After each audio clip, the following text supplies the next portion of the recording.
Assalamualaikum warahmatullahi wabarakatuh. Halo sahabat pena sekalian. Kembali lagi bersama saya dalam acara kesayangan kita semua, yaitu Pena Suara. Oke, hari ini Sabtu tanggal 23 Mei 2020, kembali dalam program audio pendidikan jarak jauh. Melalui program ini, kita akan bersama-sama membahas topik-topik yang terkait dengan mata kuliah yang sedang kalian pelajari. Nah, sebelum kita mulai, ada baiknya kalian menyiapkan alat tulisnya dulu ya. Karena di sini banyak hal yang harus kalian ketahui, jadi jangan sampai kelewatkan.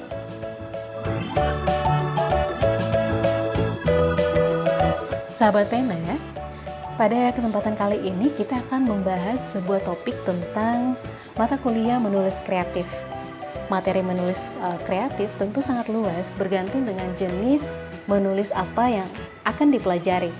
Nah, pada hari ini kita akan membahas bagaimana proses kreatif dalam menulis puisi. Harapannya setelah kalian mengikuti program ini, kalian diharapkan bisa ya menulis puisi dengan proses yang kreatif dan tentu tidak melupakan unsur-unsur pembangun dari puisi tersebut. Baik, sahabat pena, kita mulai saja untuk materinya ya. Selamat mendengarkan.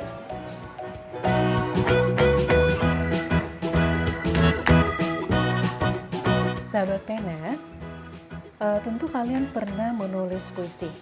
Apakah itu hanya sekedar hobi atau karena tugas dari guru?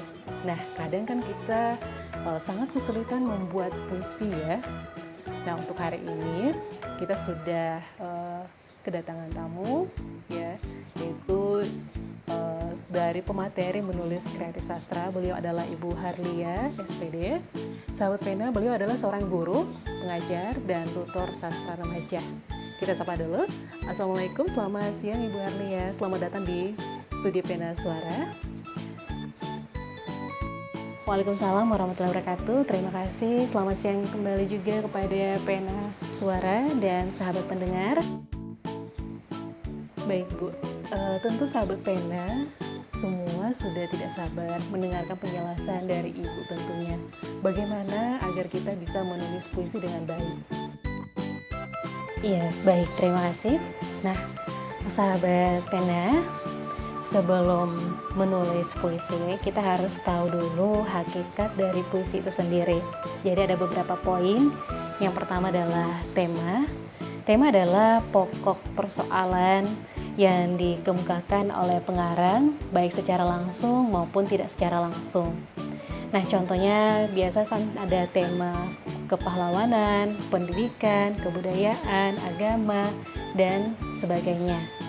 Kemudian, yang kedua adalah feeling atau rasa. Feeling adalah sikap penyair terhadap pokok persoalan yang dikemukakan dalam puisinya. Jadi setiap penyair itu mempunyai pandangan yang berbeda dalam menghadapi suatu persoalan. Misalkan, penulis ingin mengangkat tema tentang pendidikan di Indonesia. Tentu, setiap orang pasti memiliki pandangan yang berbeda-beda tentang pendidikan di Indonesia. Nah, di sini penulis akan menentukan perasaannya tentang topik atau persoalan yang diangkat. Seperti itu ya. Kemudian yang ketiga adalah nada. Nada adalah sikap penyair terhadap pembaca atau penikmat karyanya. Nah, pada umumnya terhadap pembaca, penyair biasa bersikap rendah hati, angkuh, persuasif, sugestif. Jadi lewat nada secara langsung ya, pembaca akan ikut merasakan yang dirasakan oleh penulis. Kemudian hakikat yang terakhir adalah attention atau tujuan. Jadi setiap karya puisi yang dibuat tentu memiliki tujuan. Apakah tujuannya untuk hanya sekedar hiburan saja atau himbauan, arahan ya. Jadi banyak tujuannya seperti itu. Ya baik Bu. Jadi harus memahami hakikatnya terlebih dahulu Ibu ya. Terus selain hakikatnya, apakah ada hal lain yang harus diketahui lagi? Iya, tentu masih ada. Kita harus juga mengetahui unsur intrinsik dari puisi. Yang pertama itu adalah diksi. Jadi diksi adalah pilihan kata yang paling tepat atau selaras pada penggunaan guna mengungkapkan gagasan agar mendapatkan efek tertentu seperti yang diharapkan. Di sini efek tertentu seperti yang diharapkan untuk mencapai ya diksi yang baik. Penulis harus memahami kata dan maknanya yang disesuaikan pada situasi yang dihadapi penulis. Penempatan kata-kata sangat penting, artinya dalam rangka menumbuhkan suasana puitik yang akan membawa pembaca pada penikmatan dan pemahaman yang menyeluruh atau total. Seperti itu. Kemudian yang berikutnya adalah pengimajian. Jadi pengimajian ini adalah citraan dalam puisi, ya. Jadi citraan dalam puisi adalah gambar-gambar atau pikiran, ya, gambar-gambar dalam pikiran dan bahasa yang dapat memperjelas atau memperkonkret, ya, apa yang dinyatakan oleh penyair. Jadi melalui pengimajinasian, apa yang digambarkan seolah-olah itu dapat dilihat, didengar, dan dirasa. Kemudian yang berikutnya adalah kata konkret. Jadi kata konkret adalah kata yang acuannya semakin mudah diserap panca indera. Jadi penyair mengkonkretkan kata-kata, maksudnya kata-kata itu diupayakan dapat menyaran kepada arti yang menyeluruh. Kemudian yang terakhir adalah bahasa figuratif. Jadi bahasa figuratif ialah bahasa yang digunakan penyair untuk menyatakan sesuatu ya dengan cara yang tidak biasa, yakni secara tidak langsung untuk mengungkapkan maknanya. Bahasa figuratif terdiri atas pengiasan yang menimbulkan makna kias atau pelambangan yang menimbulkan makna lambang.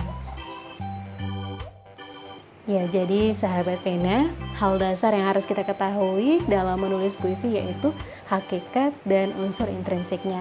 Jadi harap diingat ya sahabat pena.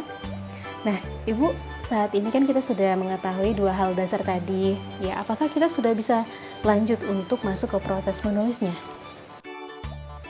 Iya, jadi kita sudah bisa masuk ke dalam proses menulisnya ketika kita sudah mengetahui dua hal dasar tadi.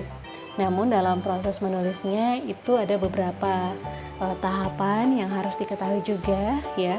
Yang pertama itu adalah tahap penentuan tema. Nah, pada tahap ini kita harus konsisten dalam menentukan tema karena ini akan mempengaruhi tulisan kita. Seperti contohnya misalkan kayak tadi ya, tema pendidikan. Atau kalau misalkan kita mau mengangkat tema mengenai kebudayaan Bugis Makassar. Nah, jadi harus konsisten pada tema tersebut. Kemudian poin kedua adalah mencari informasi. Setelah kita menemukan tema ya, menentukan tema, tahap selanjutnya yaitu kita mencari informasi yang luas ya, sebanyak-banyaknya, apakah itu berupa artikel, video, atau sumber lainnya yang menyangkut tema tersebut. Misalkan tadi kita mengangkat tentang budaya Bugis Makassar, maka kita bisa mencari beberapa informasi berupa bahasa daerah asli seperti bahasa Bugis Makassar, kemudian rumah adat ya, kemudian pakaian adat seperti baju bodo, lipasabe, tarian, kemudian seperti tarian pakarena, padupa, paraga, kemudian ada juga alat musik seperti gandrang, silindri, kecapi, suling ya, dan masih banyak lagi yang menyangkut tentang tema tersebut. Kemudian yang ketiga yaitu tahap seleksi informasi. Pada tahap ini kita harus menyeleksi beberapa informasi yang sudah kita dapatkan karena kadang kita ketika sudah ingin menulis ya, kita tidak memasukkan secara menyeluruh informasi yang kita dapatkan, jadi hanya sebagiannya saja. Makanya harus cermat dalam memilih informasi mana yang akan kita masukkan ke dalam tulisan tersebut. Kemudian yang keempat, mulai menulis. Jadi pada tahap ini ya, kita tidak bisa hanya sekali tulis dan langsung jadi. Nah, untuk itu silakan memulai menulis ya berdasarkan dengan tema yang sudah dipilih dan menyangkutkan informasi yang tadi sudah diseleksi. Agar lebih menarik ya dan lebih bersemangat dan chemistry-nya juga dapat. Karena kita ingin menulis puisi, kita bisa mendengarkan musik ya, atau menonton video juga ya, agar di sini kita memang benar-benar terfokus pada suasana yang kita kerjakan saat itu. Kemudian tahap yang kelima adalah revisi. Jadi tahap ini sebaiknya ketika kita sudah menyelesaikan tulisan, baiknya kita membaca kembali naskah puisi tersebut. Kita bisa mengganti beberapa kata dengan kiasan atau majas, ya. Dan di sini kita harus memperhatikan kembali saling keterkaitan tiap-tiap kalimat, dan juga diharapkan tidak menimbulkan pemaknaan ganda pada isinya. Ya, pada tahap ini memang kita harus memastikan bentuk dan isi puisi dan melihat apakah sudah tersampaikan rasa, nada, dan tujuan dalam naskah puisi tersebut. Nah, kemudian yang terakhir adalah apresiasi. Nah, ada baiknya karya yang kita buat itu bisa dibaca atau didengarkan oleh orang lain. Tujuannya agar kita mendapatkan masukan-masukan yang membangun dalam pembenahan puisi tersebut. Seperti itu. Oke, baik. Terima kasih banyak, Bu. Jadi, dalam menulis puisi memang harus ada tahapan dan prosesnya, Bu, ya? Iya, benar sekali. Jadi tahapan dan proses juga akan melatih kita agar nantinya bisa lebih baik lagi dalam menulis.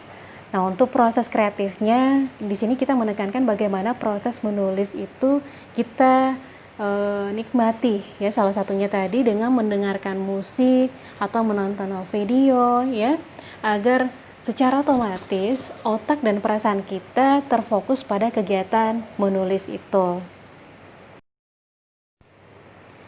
Iya, terima kasih banyak Bu atas penjelasannya. Nah, sahabat pena sekalian, itu tadi percakapan singkat ya mengenai bagaimana cara menulis kreatif pada puisi ya. Semuanya sudah dijelaskan, baik itu hakikat, unsur pembangun puisi, serta bagaimana proses dalam menulisnya. Nah, sahabat pena, untuk mengakhiri kegiatan belajar hari ini, maka kita akan mendengarkan salah satu puisi yang dibacakan oleh Ibu Harlia. Baik, kalau gitu kita dengarkan sama-sama. Selamat mendengarkan.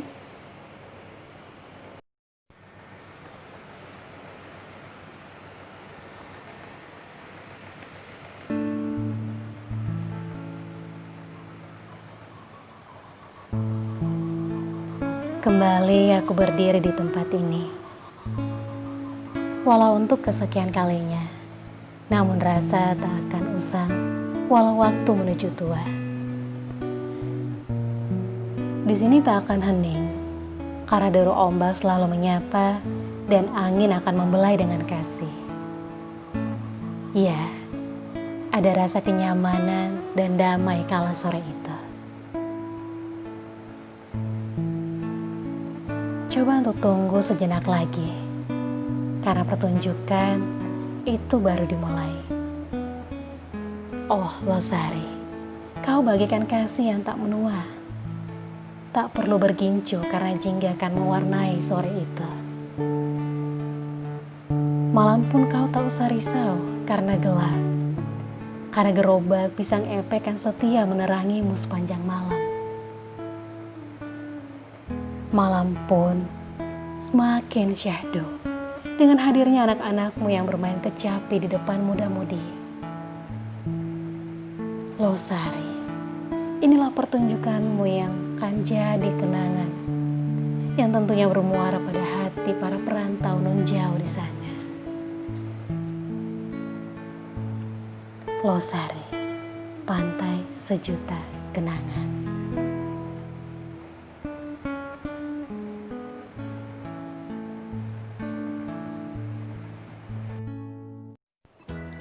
Oke, sahabat pena semuanya, itulah tadi puisi yang dibacakan oleh Ibu Saudari Harlia. Nah, sahabat pena, tidak terasa kita sudah memasuki ke menit 15 ya, menemani kalian semua di ruang dengarnya. Kalau gitu cukup sekian dulu ya untuk penjumpaan hari ini. Kita bisa jumpa kembali di acara selanjutnya. Kalau gitu saya undur diri. Selamat siang. Selamat beraktivitas kembali, sehat dan sukses selalu. Salam pena.